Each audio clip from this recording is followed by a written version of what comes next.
Perkenalkan, nama saya Safir Genap Firdaus dengan NIM akhir 327. Saya Farid Valian dengan NIM akhir 331. Sini kita akan mempresentasikan proyek akhir mata kuliah SPSS Application yang berjudul Perilaku penonton pertandingan di Indonesia. Langsung saja kita ke latar belakang. Langsung saja kita masuk ke latar belakang di mana sepak bola di Indonesia khususnya Liga 1 dan Liga 2 memiliki antusias yang tinggi untuk menonton langsung di stadion. Nah, bagi penonton, pengalaman ini bukan hanya sekedar menyaksikan pertandingan langsung, tetapi juga memberi nilai tambah berupa hiburan, kepuasan, hingga manfaat sosial. Menurut Kotler dan Keller pada 2016, nilai konsumen muncul dari perbandingan antara manfaat yang diperoleh dan pengorbanan yang dikeluarkan. Dalam konteks ini, nilai ekonomis, nilai hedonis, dan juga perilaku enroll menjadi hal yang penting, seperti keinginan hadir untuk datang kembali dan membeli merchandise. Studi oleh Jones dan kawan-kawan pada 2020 melalui model SSQBB menunjukkan bahwa nilai tersebut mempengaruhi secara signifikan terhadap perilaku penonton olahraga. Namun hal itu belum banyak diteliti di Indonesia dan masih sangat terbatas untuk di Indonesia itu sendiri. Karena itu penelitian ini bertujuan untuk mengukur nilai ekonomis, nilai hedonis terhadap perilaku enroll penonton sepak bola di Indonesia, dengan harapan hasilnya dapat menjadi strategi pemasaran untuk klub agar dapat meningkatkan loyalitas penonton. Selanjutnya kita membahas literatur review. Yang kedua adalah nilai hedonis. Nilai hedonis merujuk pada kesenangan, kegembiraan, dan hiburan yang dirasakan selama acara berlangsung. Studi Yoshida pada tahun 2013 menyatakan bahwa aspek eksplorasi dan hiburan menjadi komponen penting dalam nilai hedonis pada event olahraga langsung. Oleh karena itu, hipotesis kedua yaitu nilai hedonis berpengaruh positif terhadap perilaku enroll. Yang nomor 3 adalah perilaku enroll. Perilaku enroll merupakan bentuk konsumsi langsung dari produk olahraga seperti niat untuk menonton kembali pertandingan, membeli merchandise, dan mengakses media terkait klub. Perilaku ini dipandang sebagai indikator loyalitas konsumen. Oleh karena itu, kita memiliki kerangka penelitian seperti pada berikut. Selanjutnya adalah uji matching value. Uji matching value dilakukan untuk mengetahui apakah terdapat data yang hilang dalam setiap item pernyataan kuesioner yang digunakan dalam penelitian. Hal ini penting dilakukan untuk memastikan kualitas data sebelum dilakukan analisis lebih lanjut, karena keberadaan data yang hilang dapat mempengaruhi validitas hasil penelitian. Berdasarkan hasil output analisis univariate statistik pada SPSS, diketahui bahwa jumlah responden untuk setiap item pernyataan adalah sebanyak 38 orang. Nah, di data ini sudah melalui uji outliner dulu, maka menjadi 38 orang, yang sebelumnya adalah 50 orang. Pada kolom missing count dan missing percent, seluruh nilai menunjukkan 0, artinya tidak terdapat satupun data yang hilang pada semua item variabel yang diukur, baik pada indikator PO1, PO2, PO3, AC1, AC2, AC3, SL1, SL2, SL3, dan SL4. Dengan demikian dapat disimpulkan bahwa data dalam penelitian ini lengkap 100% dan tidak diperlukan penanganan lanjut terhadap data yang hilang, seperti imputasi atau eksklusi data. Kondisi ini memperkuat kualitas dan reliabilitas data yang digunakan dalam penelitian ini. Oke, selanjutnya kita ke uji normalitas. Di sini ya hasilnya. Nah, uji normalitas itu dilakukan untuk mengetahui apakah data dari masing-masing indikator variabel berdistribusi normal, yang merupakan salah satu syarat untuk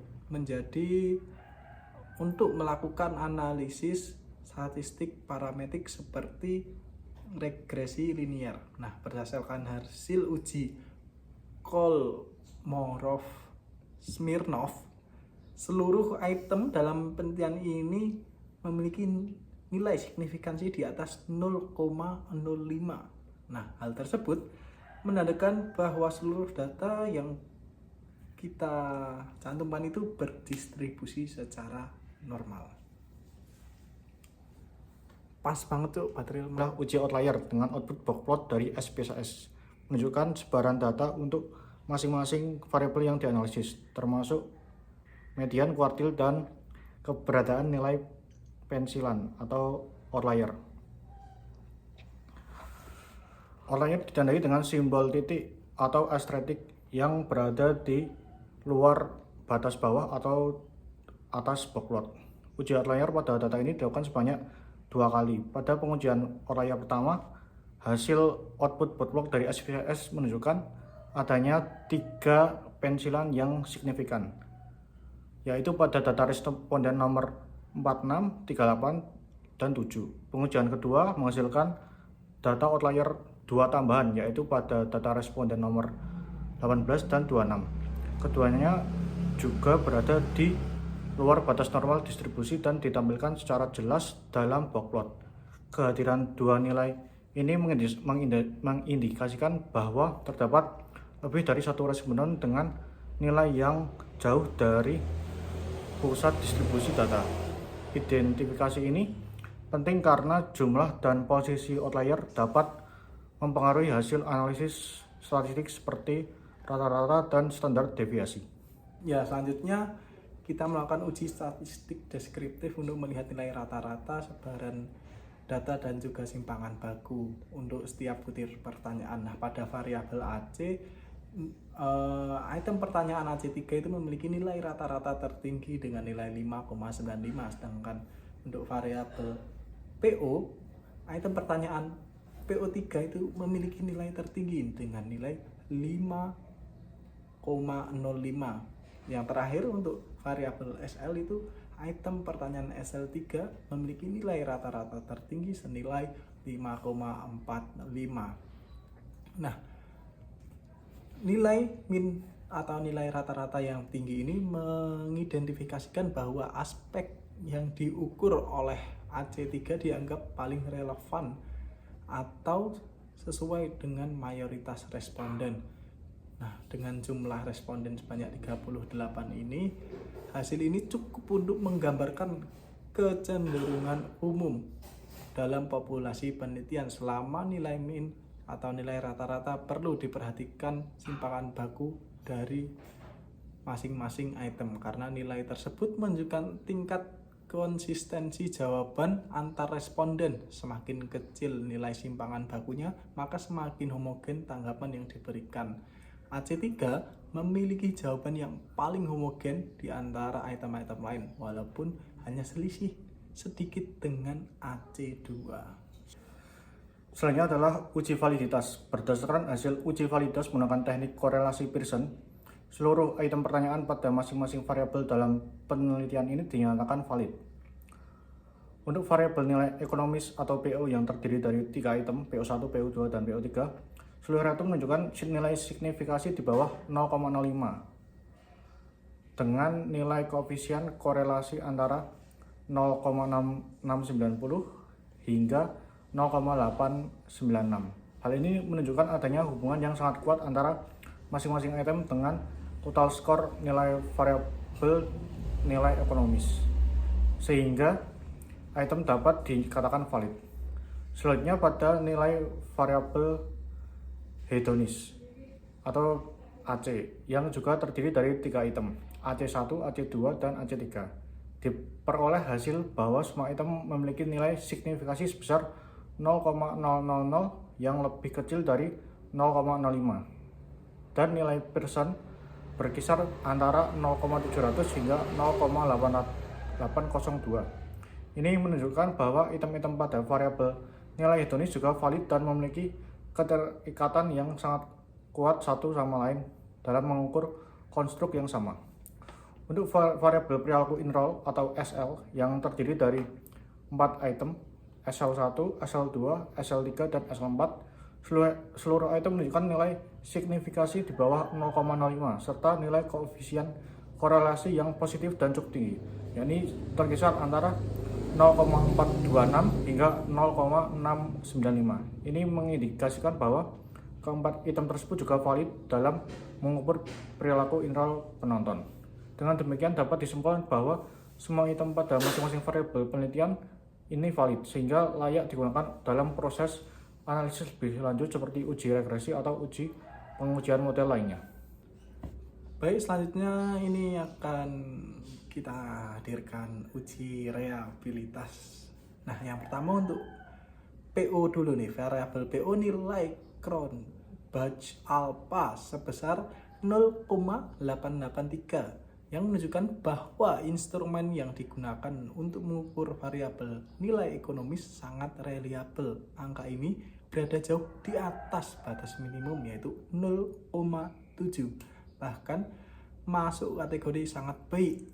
Artinya butir-butir pertanyaan atau pernyataan untuk nilai ekonomis konsisten dalam mengukur persepsi responden terhadap nilai ekonomis saat menonton pertandingan sepak bola. Selanjutnya pada variabel AC nilai Cron-Batch alpha itu sebesar 0,913 yang mengidentifikasikan bahwa instrumen variabel hedonis memiliki reliabilitas sangat tinggi. Nilai ini menunjukkan bahwa instrumen sangat konsisten dalam mengukur kesenangan, hiburan, dan kepuasan emosional yang dirasakan penonton selama menonton pertandingan secara langsung. Yang terakhir ini ada untuk variabel SL di mana nilainya itu sebesar 0,738 menunjukkan bahwa instrumen variabel perilaku internal memiliki reliabilitas yang baik meskipun nilainya lebih rendah dibandingkan dua variabel sebelumnya, namun tetap berada di atas ambang batasnya yaitu 0,7 sehingga masih layak untuk penelitian lebih lanjut. Ini berarti item-item yang mengukur perilaku internal seperti niat menonton kembali, membeli merchandise, dan lain-lain cukup konsisten. Seluruh variabel penelitian yang telah tadi diuji, yaitu nilai ekonomis, nilai hedonis, dan perilaku internal memenuhi kriteria reliabilitas dengan nilai Franzbar lebih dari 0,7. Dengan demikian, instrumen kuesioner dinyatakan reliable dan layak digunakan untuk menguji analisa selanjutnya seperti uji regresi atau uji hubungan antar variabel. Uji regresi yang pertama diuji yaitu nilai ekonomis ke perilaku internal. Berdasarkan hasil uji regresi linear sederhana dapat disimpulkan bahwa nilai ekonomis atau PO berpengaruh positif dan signifikan terhadap perilaku internal.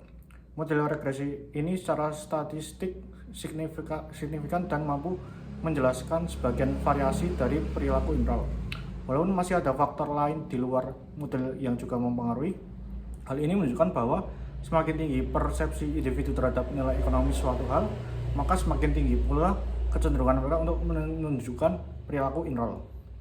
Selanjutnya kita menguji regresi nilai hedonis ke perilaku internal.